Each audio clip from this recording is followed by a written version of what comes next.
Todos.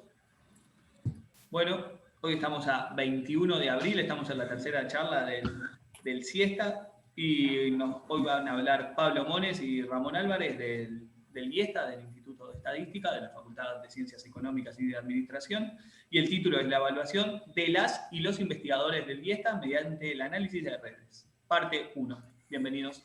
Bueno, gracias. La idea es, bueno, como bien dijo Andrés, esperen un poquito que estoy poniendo un cronómetro porque quedamos de hacer 40 minutos, ¿no? ¿Está bien? Cosa que me parece bien, y para después tener ¿cómo se llama? Un, un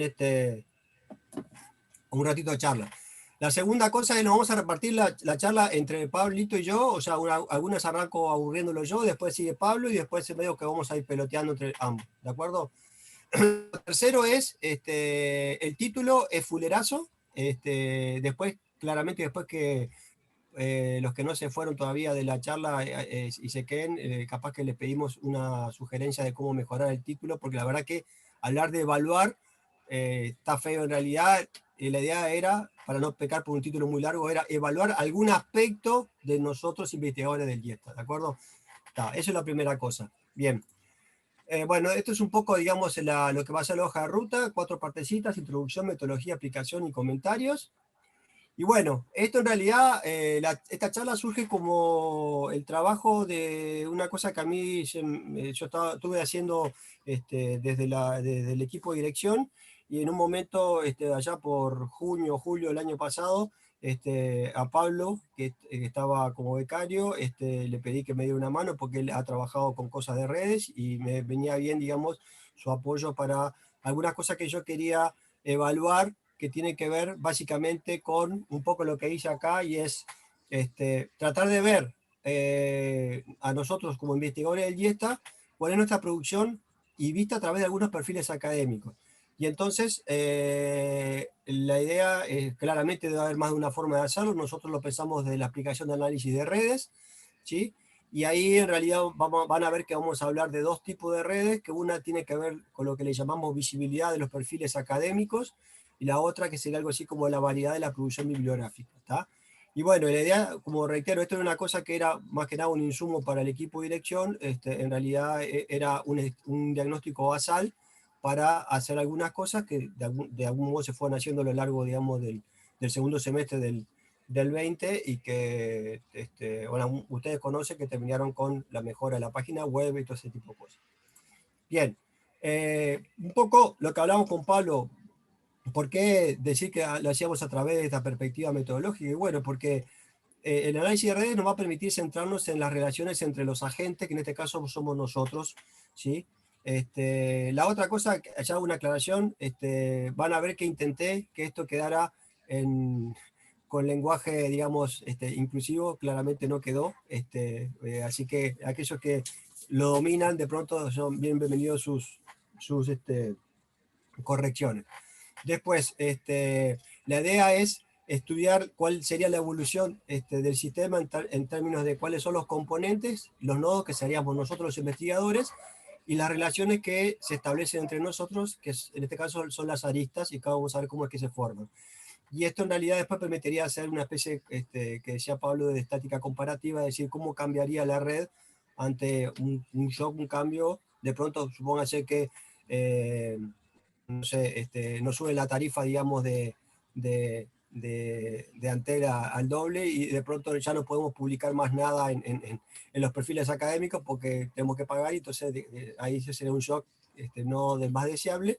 O de pronto capaz que una propuesta de parte de la dirección de cambiar alguna de las cosas de los perfiles. Bueno, en cuanto a la metodología, un repaso. Yo imagino que varios de ustedes ya han pasado por charlas o cursos, o han trabajado incluso en cosas que tienen que ver con análisis de redes, pero muy brevemente, un poco, digamos, de manejo, digamos, de notación. Acá nos guiamos por lo que aparece en Neumann, pero hay varios manuales que tratan más o menos del mismo modo. Entonces, claramente, al tener un grafo, una red que tiene esta forma G de B, ahí lo que tenemos B, que sería el conjunto digamos, de nodos, que en este caso son ese conjunto de los investigadores de IESTA. Después E, que sería el conjunto, digamos, de de las características que serían los enlaces y las que lo queremos estudiar en esta forma. Entonces, acá lo que va a pasar es que estas redes las vamos a poder representar a través de la matriz de adyacencias, matriz cuadrada de n por n, siendo n la cantidad de nodos, donde A sub ij es el enlace que va del nodo I al nodo J, vale 0 si no existe un enlace entre dos nodos, digamos, del conjunto de nodos, ¿de acuerdo? O sea que por eso que no pertenece a conjunto de los enlaces. Y la otra cosa que es importante es decir que las redes que vamos a manejar son simétricas y no tienen autobucles, ¿de acuerdo? Bien, ahora, lo más importante, ¿cuándo vamos a decir que dos investigadores en nuestro análisis van a estar conectados? Bueno, y claramente los resultados del trabajo van a ser sensibles a cómo contestemos esa pregunta. Y entonces ahí con Pablo decíamos, bueno, posibles abordajes, claramente no los únicos. Primero revisar la literatura previa, elegir en base a algún criterio, cómo es que decimos que estamos conectados, y luego establecer criterios, o mejor dicho, umbrales diferentes para determinar si dos nodos están conectados. Lo vamos a ver ahora un poquito más adelante.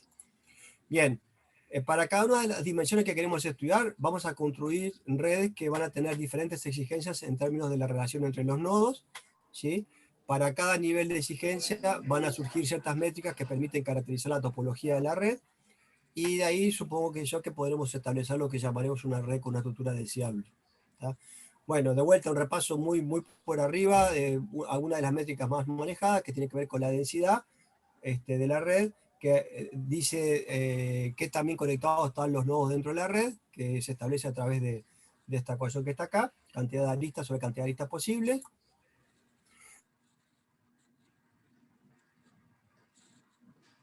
La tendencia de los nodos a formar grupos cohesivos, y esto viene dado por la métrica esta, que es la probabilidad, digamos, de que estos dos enlaces pertenezcan al conjunto de enlaces, dado que existen estos dos. Es decir, la probabilidad de que E y J haya un enlace depende de que E con K y J con K tengan enlace. Después, otro aspecto que vamos a manejar, que creo que es importante, es en términos de lo que sería el componente gigante de la red, que lo podríamos definir de un modo como la componente conexa con mayor cantidad de nodos. Y recordando que sería una componente conexa, en términos del grafo, el grafo es conexo en la medida que cada par de vértices que están adentro del nodo está conectado por algún camino. Es decir, que cualquier par de nodos que nos fijemos, siempre hay algo que los enlaza. Por ejemplo, si el par de nodos es AB, hay un enlace que va de A hacia B. Bien, otra métrica que vamos a mostrarles tiene que ver con la distancia promedio entre nodos, ¿sí? Establecidos de este modo. Y ahora yo le dejaría paso a un aspecto que es relevante, que es en cómo es que vamos a tratar de construir comunidades o grupos, digámoslo de ese modo, dentro de la red. Y ahí había más de una variante metodológica. De hecho, manejamos dos, una que tiene que ver con el algoritmo Fast-Grady y el otro que es el algoritmo de Lovaina, que es el que Pablo le pareció que era el más interesante de manejar, y es el que estuvo trabajando. Y digamos, detrás de esta presentación hay un reporte técnico y posiblemente un documento de trabajo donde Pablo ahí se tomó el trabajo, digamos, de explicar con lujo de detalles el algoritmo. Y bueno, le dejo paso a él para que nos muestre un poco cómo funciona y en qué difiere y qué ventaja tiene sobre de pronto los otros algoritmos que le mencionaba antes. Dale vos, Pablo. Bueno, muchas gracias, Ramón. Sigo. Voy a hacer como una descripción de este algoritmo ahora. Digo, tampoco voy súper a fondo, pero bueno, para que tengan una idea un poco qué es lo que está haciendo. O sea, este algoritmo lo que busca hacer es particionar el conjunto de nodos en K comunidades que satisfacen. O sea, las comunidades son exhaustivas, o sea, digo, todos los nodos pertenecen a una comunidad, o sea, no puede quedar ningún nodo sin clasificar, y son disjuntas entre sí. O sea, un nodo no puede pertenecer a más de una comunidad al mismo tiempo. O sea, la intersección entre dos comunidades cualesquiera da como resultado un conjunto vacío. ¿Qué es lo que buscamos cuando tratamos de hacer un algoritmo para detectar comunidades en redes? Es que dentro de las comunidades haya muchos enlaces entre los nodos, pero que entre comunidades la cantidad de enlaces no sea tanta. O sea, buscamos grupos cohesivos entre sí, o sea, que haya muchos enlaces dentro del grupo, y que la cantidad de enlaces entre los grupos no sea tan alta. Que es un poco lo que refleja esta métrica. Digo, ¿cómo un algoritmo logra eso? En particular, este tipo de algoritmo, el de Lovaina, busca maximizar esta métrica que se llama la modularidad de la partición, que básicamente es la diferencia entre la cantidad observada de enlaces dentro de los grupos respecto a la que esperaríamos si los enlaces se forman de manera aleatoria independientemente de los grupos. O sea, básicamente si cierro los ojos y pinto de cualquier color las comunidades, digo, los nodos de la red, yo ahí digo, esa es la cantidad de enlaces que esperaría. Toma valores entre -1 y 1, donde 1 implica que la estructura de comunidades es lo más cohesiva posible, o sea, que solo hay enlaces dentro de los nodos y no hay enlaces dentro de la comunidad y no hay enlaces entre comunidades, eso es cuando vale 1, -1 es lo contrario, que bueno, no tiene mucho sentido. Y en particular el valor 0 lo que está diciendo es que se obtuvieron la misma cantidad de enlaces dentro de las comunidades que la que esperaríamos, bajo el supuesto de que estas no afectan la formación de enlaces. O sea, digo, valores entre 0 y 1, lo que estamos, digo, son los valores que tienen sentido, y cuanto más próximos a 1, mejor es la estructura de comunidades, si se quiere. Acá un poco en la diapositiva que viene, cómo funciona este algoritmo. Básicamente, ahí va. O sea, es un algoritmo que funciona con dos fases, por decirlo de alguna manera. En una primera instancia, a cada nodo I se le asigna una comunidad, o sea, se tienen tantas comunidades como nodos tenga la red, y lo que hace el algoritmo es, bueno, arranca con un nodo, mira a sus vecinos y dice, ¿cuánto es la ganancia de modularidad? Que es esta fórmula de acá, delta Q, que no me voy a poner a explicar ahora, pero digo, ¿cuál es la ganancia de modularidad que obtenemos si movemos al nodo I a la comunidad del nodo J? Si se puede ganar modularidad al mover al nodo I a la comunidad del nodo J, o sea, delta Q es mayor que 0, lo movemos al nodo y seguimos iterando en el algoritmo al resto de los nodos. Una vez que digo, termina este proceso, esto corre un rato, y que no se puedan obtener más ganancias de modularidad, se llega a un óptimo local y la fase 1 se termina. La fase 2 lo que hace es, bueno, una vez que termina la fase 1, tenemos un conjunto de K1 comunidades, y lo que hace este algoritmo es, bueno, forma una nueva red en esta fase 2, donde los nodos vienen dados por las K1 comunidades, o sea, ahora vamos a tener una nueva red con K1 nodos. Es como, imagínenselo como que aprieta los noditos que están dentro de una comunidad en un nodo, obviamente no es eso lo que hace, pero digo, es una manera visual de pensarlo. Y digo, los enlaces entre comunidades van a venir dados por la cantidad de enlaces entre los nodos de cada comunidad, entre ambas comunidades. No sé si queda en todo claro, medio entreverado en el aire. Pero digo, la cantidad de enlaces cambian entre los nodos de ambas comunidades. En esta red, evidentemente, van a haber autobucles, porque digo, los nodos dentro de la propia comunidad van a estar conectados entre sí. Entonces, bueno, se arma una nueva red, y bueno, se repite la fase 1, y así sucesivamente. Que un poco, digo, ilustrado está en esta imagen que viene en la diapositiva que viene, que en realidad acá está la red inicial, en los nodos en celeste, optimiza la modularidad, o sea, acá donde dice Modularity Optimization es la fase 1, se obtienen 4 comunidades distintas, se agregan estas comunidades, lo que les había dicho, como que se comprimen, entre comillas, en nuevos nodos, se tiene una nueva red, y en base a esta red se le vuelve a aplicar este proceso, así hasta llegar a un punto donde ya no se pueden obtener más ganancia de modularidad, que en este caso es esto acá. Algo importante de este algoritmo, que es un detalle no menor, es que como en realidad maximizar la modularidad es un problema de tipo NP-hard, no me voy a meter mucho en eso porque tampoco es que sepa demasiado, pero digo, no se puede llegar como al óptimo global, sino que el algoritmo arriba a óptimos locales, y tiene un problemita este algoritmo, es que digo, el resultado a los que llega, sobre todo para redes grandes, acá con una red de 30 nodos no vamos a tener mucho este problema, es que depende del nodo que toma inicialmente, o sea, depende del orden de arranque del algoritmo los resultados a los que lleguen. Bien. Después también digo, Ramón comentaba el concepto de transitividad, de densidad de la red, que digo, son conceptos importantes para caracterizar la topología de la red. No son únicos, o sea, digo, no es que con eso ya tenemos caracterizada lo que es la topología de la red, pero ayuda. Pero puede estar bueno tener como algún benchmark con qué compararnos a la hora, digo, de hablar de, bueno, ¿es alto o bajo este valor de densidad en la red o de transitividad? Y un modelo simple que es como bastante intuitivo es el modelo de Erdos-Renyi, donde básicamente, dado un conjunto de n nodos, los enlaces se forman de manera aleatoria e independiente con probabilidad P. O sea, básicamente, ¿cómo se forman los enlaces en esta red aleatoria? Me paro nodo 1 y nodo 2. sorteo una Bernoulli, por decirlo de alguna manera, con probabilidad de éxito P, probabilidad de fracaso 1 menos P. Si hay éxito, pongo el enlace, si no hay éxito, no pongo el enlace y sigo.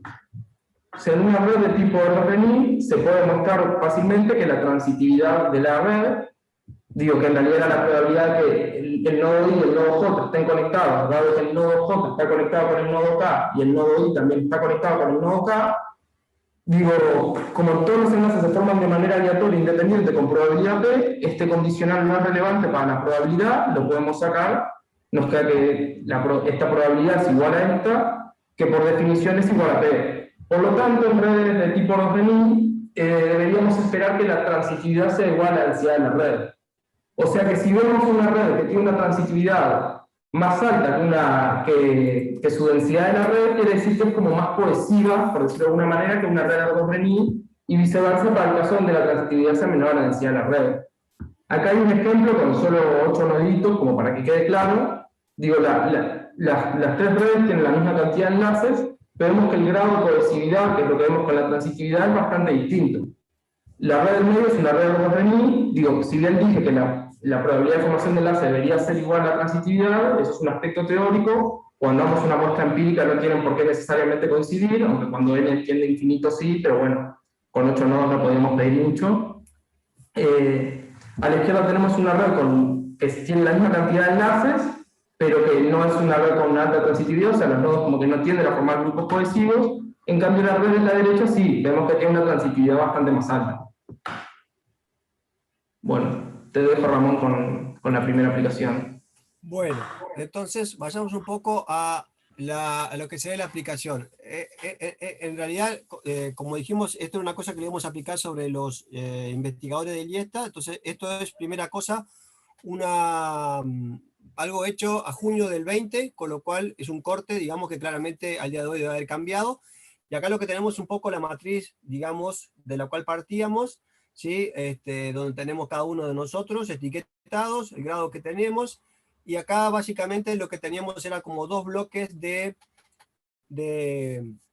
indicadores que van a dar origen a las dos redes que vamos. Esta que está acá, que tiene que ver con la red vinculada a la visibilidad a través de estas cuatro cosas, y esto que tiene que ver más que nada con la producción, ¿sí? Entonces, de vuelta acá, el 0 y el 1 implica que tiene o no lo tiene, y en cambio acá lo que tenemos es cantidad de artículos, libros. Vamos a entrar un poco más a detalle adelante. Entonces, en realidad, ¿por qué lo planteamos de este modo? No es el único. En realidad, el interés era, y como era algo que lo estamos fomentando desde el equipo de dirección, la idea era que todos nosotros tuviésemos una cierta cantidad de lo que llamaríamos perfiles de carácter académico. Uno de ellos sería el CBUI, ¿sí? Que es casi un estándar hoy en día para los CVs. Vale esta aclaración por si de pronto hay algún participante que no sea acá de Uruguay. El ORCID como identificador persistente digital, que en realidad lo que está haciendo es otorgando una especie de cédula de identidad como investigador a nivel mundial, ¿verdad? Por otro lado, el ResearchGate, que es una red académica que hemos escrito, que no es controlada, pero sí es muy usada, ¿sí? Y finalmente, este otro perfil que de pronto es el menos tal vez conocido por muchos de nosotros, que tiene que ver con una forma de mostrar de alguna manera la actividad como revisor de artículos científicos. Y entonces este perfil da cuenta de ese tipo de actividad de cada uno de nosotros. Como decía, perdón, esta información se trajo a junio del 20, de la página web, ¿sí? Bien, un poco para entrar en contexto, esta era un poco la estructura que teníamos, digamos, de integrantes, ¿sí? La carga horaria media, la cantidad de horas, la cantidad de integrantes o nodos, en este caso, que corresponden a becarios, grados 1, grado 2 y hasta grado 5. Bien. Entonces, bueno, dado las cosas que ya dijimos antes, el tema era armar la matriz de adyacencias para esta primera red de perfiles académicos. Sin embargo, ¿cuál es el asunto? Que eso podría dar lugar a que se formasen de redes extremadamente densas, ¿sí? Y entonces la idea justamente es fijarnos un umbral para filtrar las relaciones de baja intensidad, ¿sí? Y de ese modo, entonces vamos a ver que tenemos como 4 escenarios donde vamos filtrando las redes de perfiles académicos de acuerdo a al umbral que le pedimos para eso. Acá está un poco la función que programó Pablo, ¿sí? Vamos más en detalle más adelante. Y esto acá, ¿cómo sería de pronto, digamos, la visualización de la red, ¿sí? Para el umbral 1, es decir, que alcanza con que, digamos, tengamos alguno de los 4 perfiles. Recuerden que era el CBUI, el ORCID, el ResetGate y el Publón, ¿sí? Vemos qué va pasando con la red, ¿sí? Que intentamos que quedara más o menos cada nodo posicionado en el mismo lugar, ¿sí? Los colores acá tienen que ver con la cantidad como dice acá, de perfiles que cada nodo tiene, ¿sí? Es decir, desde 0, los que están en blanco son los que no tienen perfiles, vuelvo a reiterar, a junio del 20, hasta los que están en este color, que serían los que tendrían los cuatro perfiles, ¿sí? Entonces, lo que vamos viendo es cómo al subir el nivel de U, que es el umbral, empiezan a tener una red que está menos densa, o sea, empiezan a desaparecer el enlace, ¿correcto? Si pasamos a aumentar el umbral, vemos cómo queda configurada la red para un umbral de U igual a 3, hasta que finalmente tenemos la red como queda configurada cuando llegamos a que el umbral vale 4, donde tenemos esta disposición que está acá, donde tenemos esta cantidad, digamos, como de islas que aparecen dentro, digamos, de la estructura de la red. ¿De acuerdo? Bien, acá está un poco el resumen de cómo son las métricas. En realidad, si bien acá mostramos cómo funcionó el algoritmo de formación de comunidades de Lovaina, también lo probamos con el otro de FastGrade, pero en realidad no, está un poco más en detalle en el reporte técnico que ya tenemos hecho. Te dejo a vos, Pablo, que sigas un poquito. No, impecable. A ver. Seguí ahí en la próxima. Bueno, acá digo, vemos cómo, digo, si hubiéramos elegido el valor umbral U igual 3, que fue el que consideramos como más adecuado, digo, ¿cómo quedaría la estructura de comunidad? Digo, o sea, se detectan como 2 grupos, obviamente asociados a la cantidad de perfiles, y bueno, donde, si no estoy mal, el grupo 1 era como un grupo que tenía más visibilidad, que estaba conformado por los nodos con más perfiles académicos, pero sin embargo vemos que los nodos en la red de la izquierda, los azules, digo, en realidad como que es el grupo de dos que tienen 2 perfiles académicos, queda como dividido en 2. ¿Qué es lo que está dividiendo ahí? Bueno, en este caso el ORCID. Como que el ORCID, por algún motivo el algoritmo, los nodos que tienen ORCID los manda como al grupo con los más visibles, y los que no tienen ORCID, que son esos 3 que quedan en el grupo 2, los manda como al grupo de los menos visibles. Como que el algoritmo, digo, ve que por ahí puede ir la mano. Después, con respecto a la segunda red, creo que ya... Sí, ahí va. O sea, vamos a construir redes de perfiles de investigación y producción bibliográfica. O sea, entendemos por perfiles de investigación la forma de producción académica de los diferentes investigadores del instituto. Acá vamos a evaluar la similaridad entre los investigadores, no de acuerdo a cuánto producen, ni digo qué tan, entre comillas, importante es esa producción, sino en base a qué tan variada es la producción y a de qué forma publican. Eso también es lo que vamos a tratar de ver. Acá no vamos a hacer una valoración, digo, vamos a analizar 7 tipos de producciones distintas, no vamos a hacer una valoración sobre cuál es mejor, cuál es peor, digo, no es lo que queremos estudiar, sino, digo, capaz que quiero decir, yo y Ramón publicamos de forma parecida, por ejemplo, si a los dos nos encanta hacer documentos de trabajo y proceedings, por decir algo. Entonces yo y Ramón publicamos de forma parecida, por más que no necesariamente hayamos cooperado. Acá no vamos a mirar redes de cooperación, eso es como parte de, ya les adelanto, de lo que queremos hacer en la parte 2, pero digo, sino ver de qué forma buscan los investigadores del instituto visibilizar su trabajo. Y acá, para esto, tomamos datos desde 2015 hasta junio de 2020. Bien. ¿Pasa nomás? Una aclaración, en realidad, bueno, la diferencia acá proceden sería algo así como la presentación de trabajos en memoria de, digamos, actividades académicas externas al Uruguay, y entonces sería la gran diferencia de pronto en esto que está acá y lo que de pronto son la participación en jornadas académicas más de índole local, o en particular las que desarrollamos acá en facultad. Y un aspecto que también me parece importante es el trabajo, que entendemos que es bastante laborioso, de aquellos docentes que hemos y han trabajado como tutores en trabajo final de carrera de licenciatura en estadística, o inclusive en trabajos finales, digamos, en tesis de maestría o de doctorado. ¿Tá? Y bueno, ahí dale vos, Pablo. Dale. Bueno, digo, acá vamos a decir que dos investigadores van a estar conectados si comparten algún tipo de publicación en común. De vuelta, no es que digo si cooperaron en esa publicación, sino que si comparten algún tipo de publicación en común. Acá de vuelta volvemos a la pregunta, ¿cuántos tipos de publicación en común son suficientes para decir que se estuvieron conectados? Bueno, vamos a repetir el mismo proceso que hizo Ramón, vamos a ver cómo queda la red para distintos valores de exigencia, si se quiere.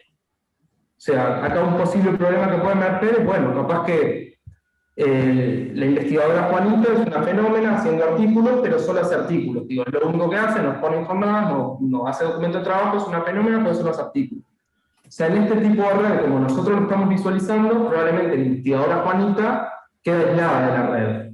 Entonces, bueno, digo, eso es una limitación de este posible análisis, pero bueno, es importante comentarlo. Para construir estas redes vamos a tomar los datos del CBUI, que va a ser la red 2, y del ORCID, que va a ser la red 3.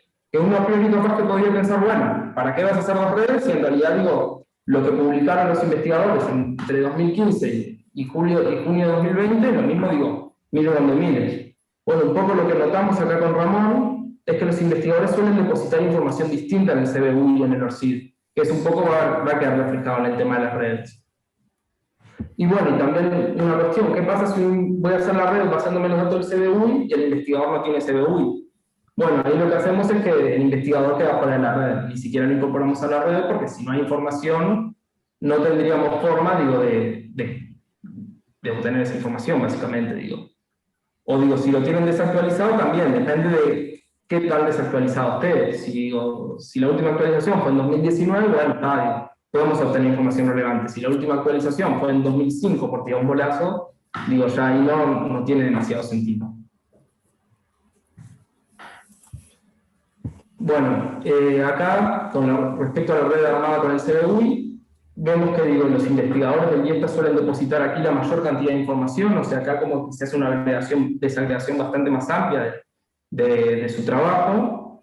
Y bueno, y disponemos información acerca de 23 de los 31 investigadores del instituto. O sea, y acá vemos cómo quedaría la red para distintos valores del umbral. O sea, algo que digo, se repite con la parte anterior, lo cual es lógico, la densidad de la red decae a medida que aumentamos el valor del umbral, lo cual es lógico, porque aumentar el valor del umbral quiere decir, bueno, para que se forme este enlace soy más exigente. Entonces, digo, se complica la formación de enlaces. Algo que también es interesante es que la modularidad de la red, digo, para ningún caso tiene como demasiado sentido por las comunidades encontradas, digo, son valores muy bajos, por lo que la estructura de comunidades que detectó este algoritmo para esta red en particular, como que no hacen demasiado sentido y no tienen como demasiada gracia analizarlo. Y lo último, que en realidad vemos que para todas las redes, la transitividad de la red supera a la densidad de la red, por lo tanto podemos decir que estamos ante redes más cohesivas que una del tipo Rosberg. Y bueno, y acá muestro cómo quedaría la red para diferentes, para U igual 4, me confundí. Donde los colores de los nodos vienen dados por el grado académico, no sé si se ve ahí. Acá en el grado 1 faltó poner los becarios, digo, los becarios están ahí en naranjita también, y bueno, y esto es como quedaría la red. Lo que vemos un poco es que hay como un grupo de investigadores que tienen como un perfil de publicación más similar, o sea, como que producen más variedad, y hay un conjunto de nodos periféricos que están asociados como a todos los grados, ¿no? Aunque se destaca lógicamente que los grados 1 becarios estén por fuera de esta estructura como de investigación más activa, porque bueno, digo, están hace poco tiempo, probablemente no lleguen a tener, cuando exigimos U igual 4, exigimos que al menos tengan publicado una publicación en 4 formatos distintos, digamos. Tienen que tener al menos un artículo, al menos un documento de trabajo, digo, las combinaciones que quieran, pero al menos 4. Y bueno, digo, ¿qué es lo que vemos? Un poco recordando, digo, que hay nodos segregados. ¿Por qué pueden estar segregados? Bueno, lo de los grado 1, digo, es bastante fácil intuir por qué. Ya sobre grados más avanzados, lo que puede estar pasando es, digo, que los perfiles estos perfiles de donde extraemos la información, el CBUI, estén desactualizados, entonces no hay suficiente información, que digo, que no se publique adecuadamente, digo, esa información en el CBUI. O bueno, digo, docentes que se hayan dedicado más bien, digo, a la docencia, a la parte de coordinación y no tanto necesariamente a la publicación, o digo, de vuelta. Volvemos al caso donde si un docente, digo, se especializa en producir cierto tipo de bibliografía, alguien que solo produce 3 tipos de bibliografía en esta red aparece desconectada. No quiere decir que no esté haciendo, sino que no hace tanta variedad, que digo, es lo que nosotros buscamos ver en esta red, que no es algo ni mejor ni peor, simplemente un atributo. Y bueno, también te digo, veíamos que solo había un grado 1, perdón, eso me olvidé de comentarlo, dentro del grupo como principal. Está. Después, con la red, ahí está el nodito 29. Después, ¿qué es lo que vemos cuando armamos las redes en base al ORCID? Que bueno, que estas dejan de tener sentido para u igual, u mayor que 2. O sea, ya cuando exigimos un umbral de 3 o más, no podemos conseguir ni un solo par de nodos que estén conectados. O sea, ¿qué es lo que estás viendo ahí? Que bueno, que en el ORCID se deposita muchísima menos información que en el CBUI. Además, menos investigadores, pasamos de 23 a 17, tienen un perfil de ORCID público, porque si tienen un perfil de ORCID que es privado y no podemos acceder a esa información, no podemos procesarla tampoco. Y bueno, digo, o sea, ahí hay como un problema de que o no se está usando lo suficientemente bien el archivo, o que por algún motivo los investigadores prefieren dejar constancia de solo algunas cosas en esta red, en ese perfil, perdón. Y bueno, y después como comentarios y trabajo a futuro, no sé si querés comentarlo vos o yo, Ramón, esto. Y bueno, en realidad la idea es claramente, esto son cosas que valían cuando hicimos esto, ¿sí? Claramente ha cambiado, alcanza a comprar la página web tal cual está hoy en día, y por eso es que había de pronto algunos investigadores que no tenían ninguno de los 4 perfiles, o decir que no estaban en las condiciones mínimas para ese análisis que nos planteamos. Surge eso de que la información que se deposita, la información del CBU y el ORCID es diferente. Yo tengo una hipótesis que ahora en todo caso tal vez a la hora de las preguntas lo podemos charlar, y eso también se refleja en que hay posibles problemas de difusión y visibilidad de los trabajos. Y finalmente, como trabajo a futuro que nos planteamos con Pablo, y es, bueno, claramente repetir el ejercicio después de 10 meses, y ver cómo cambió la red, que estamos convencidísimos que la red va a tener otra topología, al tener la página web actualizada, y dentro de la página los perfiles que alimentaron la formación de los grafos, y por lo tanto los enlaces que se establecían en los nodos. Nos parece que es importante de pronto pensar en hacer un taller donde capaz que enfatizar en el uso de los 4 perfiles, cuáles son las potencialidad y utilidad, y la necesidad de tenerlos actualizados. Hay un problema que no es menor, que nos lo planteamos ayer con Pablo, y es que hoy por hoy, por suerte, el instituto, después de mucho tiempo, como que ha logrado tener, si bien no son definitivos, ya grupos más consolidados de investigación, pero existe un problema de multiplicidad, es decir, hay, digamos, grupos de investigación donde hay docentes que solamente pertenecen a ese grupo. Sin embargo, hay otros grupos que tienen, digamos, docentes que están en más de uno, con lo cual eso, por ejemplo, si quisiéramos, así como logramos pintar como atributo el grado del nodo, que era del docente, en este caso sería imposible hacerlo a partir, digamos, de los grupos, porque de vuelta, ¿qué hacemos con un nodo? ¿A dónde lo adjudicamos? ¿A qué grupo? ¿Sí?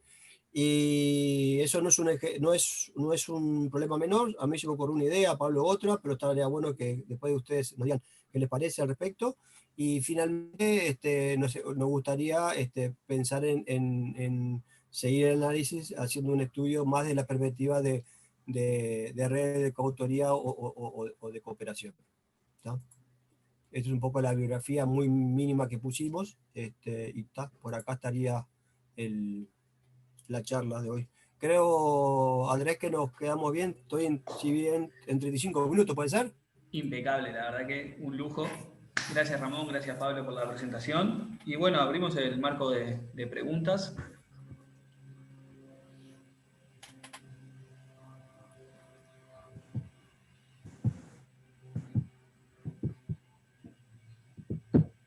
Tengo una pregunta sobre el método, capaz que papá lo que me acuerdo, me hizo acordar la vez pasada que presentó también análisis de esto y me quedó la duda y me olvidé de preguntar.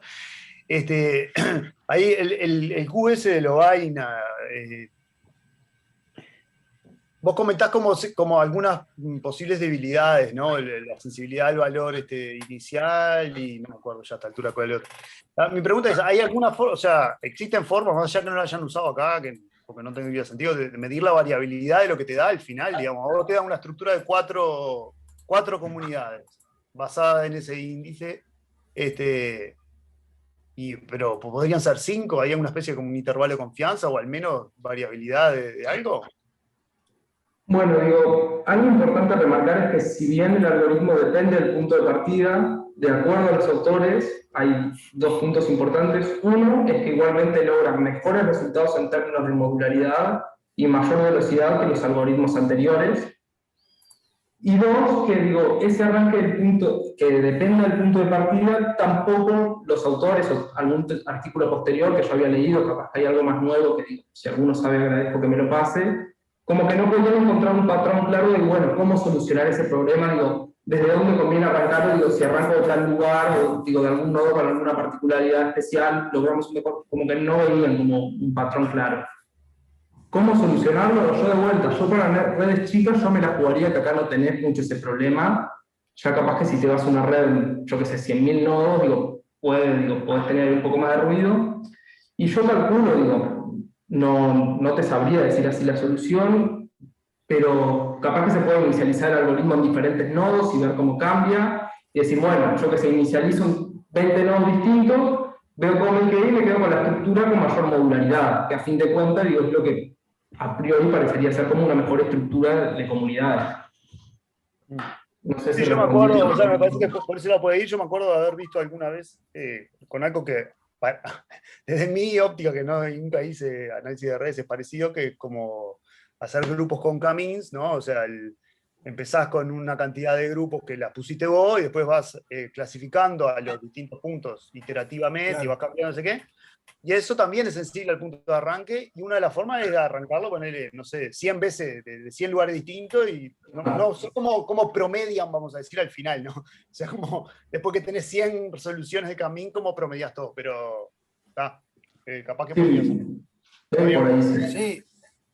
Sí. Con respecto a eso que decís, Nacho, sí, también, digo, de hecho, en realidad la idea era ceñirnos al tiempo, digamos, que nos pidió Andrés, pero, por ejemplo, una lógica similar, de pronto para, primero, tratar de alguna manera ver si la estructura que finalmente quedó robusta o no, claramente puede ser esa, generar muchos arranques, de pronto hacer el tipo sample out, o sea, sacas uno y ver cómo te va quedando, ¿no? Con esa lógica, digamos, de ver qué tan sensible es a que de pronto haya algún nodo que esté, digamos, perturbando por demasía la topología de la red.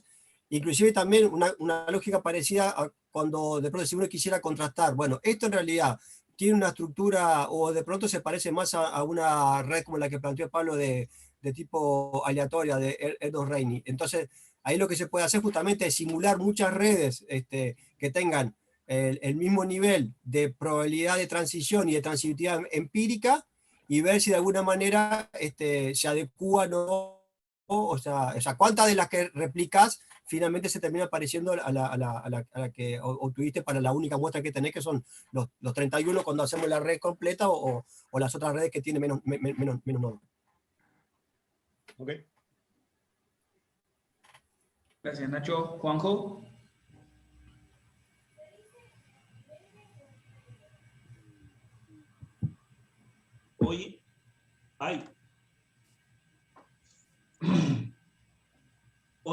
Hoy Pablo mencionó el hecho de de que cada nodo pertenecía a una sola red, o eso me pareció entenderlo. Y después ahora Ramón dice, volvió a traer el mismo tema de que algunos que están en, no sé, algo como de lo de, ¿cómo se llama esto? Lógica difusa es, de que uno puede pertenecer un cuarto pedazo a un lado y 3/4 a otro y cosas por el estilo. Y no sé, ustedes dijeron de que habían estado pensando, porque no es un problema, el hecho es que es la realidad. Uno está en algún grupo y... No, también, Juanjo, una cosa que capaz que no se me entendió. No, en este caso claramente hay una sola, o sea, cada nodo está en una red y punto, y está en una comunidad. No lo planteamos como el término, digamos, de estar en forma difusa, una parte así, en una. Por ahora no fuimos por eso. Yo lo que decía era que, por ejemplo, yo que toco la guitarra con los redondos ricota, la triple Nelson y la filarmónica, entonces claramente, si vos querés proyectar la red y ver dónde está los grupos en los que estoy yo, imposible porque me tenés que decir a dónde voy. O sea, ahí hay multiplicidad, pero eso en términos de estudiar esa característica, pero después, en la red que logramos formar, ahí claramente hay un solo nodo y el nodo está o no está en las comunidades que detectamos. Ahí, o sea, sí, ahí es en binario, está o no está.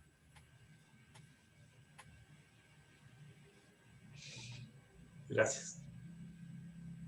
Pero, a ver, no, capaz que te corté porque en realidad vos querías proponer algo, pero en realidad capaz que era que no se me había entendido lo que yo había querido decir con la multiplicidad.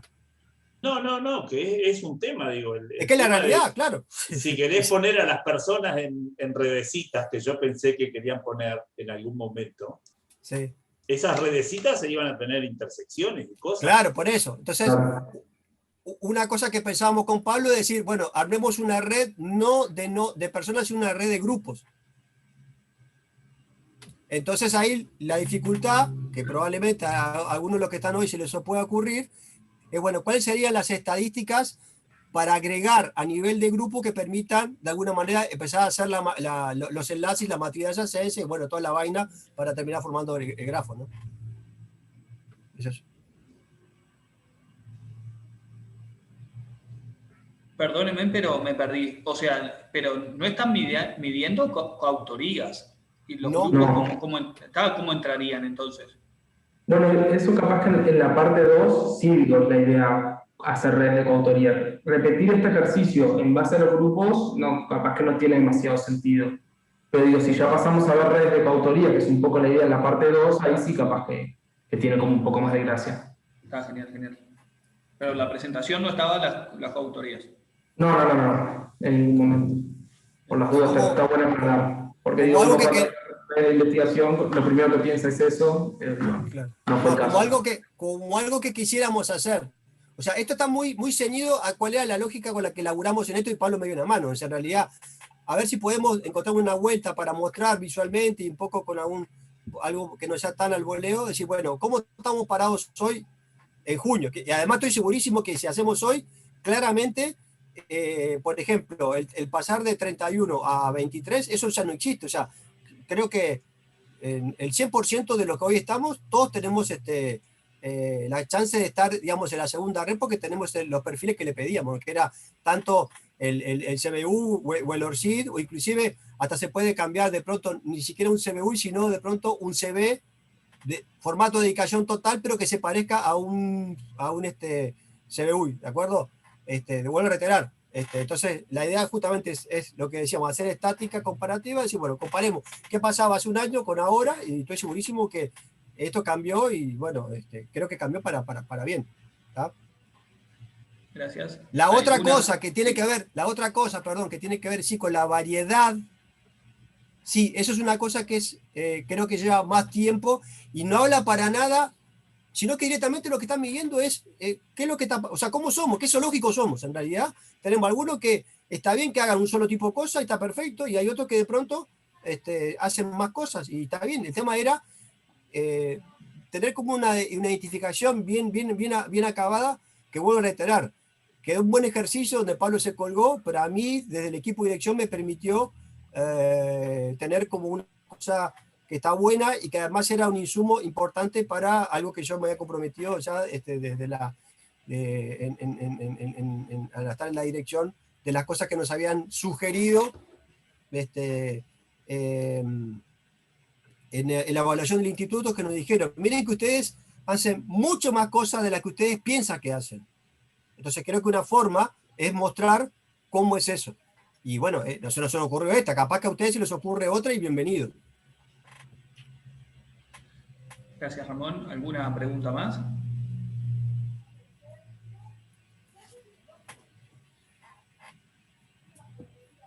No. Bueno, entonces vamos terminando por acá.